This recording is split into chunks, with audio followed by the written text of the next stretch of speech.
അല്ലേ? അൻസാരികളിൽ ഒരാൾ ഖസ്റജിയാണ്. ഔസ് ഗോത്രത്തിലേക്ക് അയാൾ വരൂല, ആ ഭാഗത്തേക്ക് അടുക്കൂല ഔസ് ഗോത്രത്തിലേക്ക്. കാരണം എന്താ? ഔസ് ഗോത്രത്തിൽ ഇയാൾക്കൊരു രക്തപകണ്ട്. പണ്ട് ഔസ് ഗോത്രത്തിൽ നിന്ന് ഒരാളെ ഇയാൾ വധിച്ചിട്ടുണ്ട്.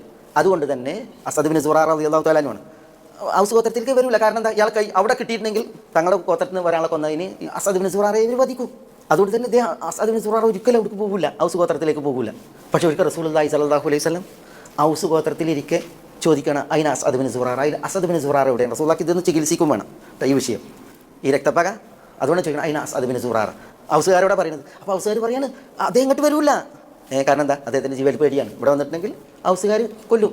അപ്പോൾ അതിന് അസദ് ബിൻ സുറാറ റസൂലുള്ളാഹി സ്വല്ലല്ലാഹു അലൈഹി വസല്ലം തങ്ങൾ വീണ്ടും ചോദിച്ചു എന്നാണ്. അപ്പോൾ ഈ വിവരം അസദ് ബിൻ സുറാറക്ക് അവിടെ എത്തി, ഇങ്ങനെ റസൂലുള്ളാഹി സ്വല്ലല്ലാഹു അലൈഹി വസല്ലം നിങ്ങളെ ചോദിക്കുന്നുണ്ട് എന്ന്. അപ്പോൾ അസദ് ബിൻ സുറാറ ചെല്ലുകയാണ്. നബി സ്വല്ലല്ലാഹു അലൈഹി വസല്ലം തന്നെ അന്വേഷിച്ചു പറഞ്ഞപ്പോൾ ഔസ് ഗോത്രത്തിലേക്ക് ചെല്ലുകയാണ്. അപ്പോൾ റസൂലുള്ളാഹി സ്വല്ലല്ലാഹു അലൈഹി വസല്ലം തങ്ങൾ ചോദിച്ചു കഴിഞ്ഞാലാണ് വരുന്നത്. അതുകൊണ്ട് തന്നെ ഔസ് ഗോത്രക്കാർ ഇദ്ദേഹത്തെ ഒന്നും ചെയ്തില്ല കണ്ടപ്പോഴും. അപ്പോൾ റസൂലുള്ളാഹി അസദ് ബിൻ സുറാറ വന്ന് പറയുന്നത്, അസദ് ബിൻ സുറാറ നിങ്ങൾ എങ്ങനെ വന്നു? നിങ്ങൾക്ക് പേടിയില്ലേ? ഇവർ നിങ്ങൾ കൊല്ലൂലേ? അപ്പോൾ പറയുന്നത്, റസൂലെ നിങ്ങൾ അന്വേഷിച്ചിട്ടുണ്ടെങ്കിൽ ഞാൻ എങ്ങനെ നിങ്ങളുടെ അടുക്കലേക്ക് വരാതിരിക്കും? ഞാൻ അതുകൊണ്ട് തന്നെ എന്നെ ത്യജിച്ചാലും അങ്ങേക്ക് വേണ്ടിയിട്ട് ഞാൻ വന്നതാണെന്ന് പറയണം.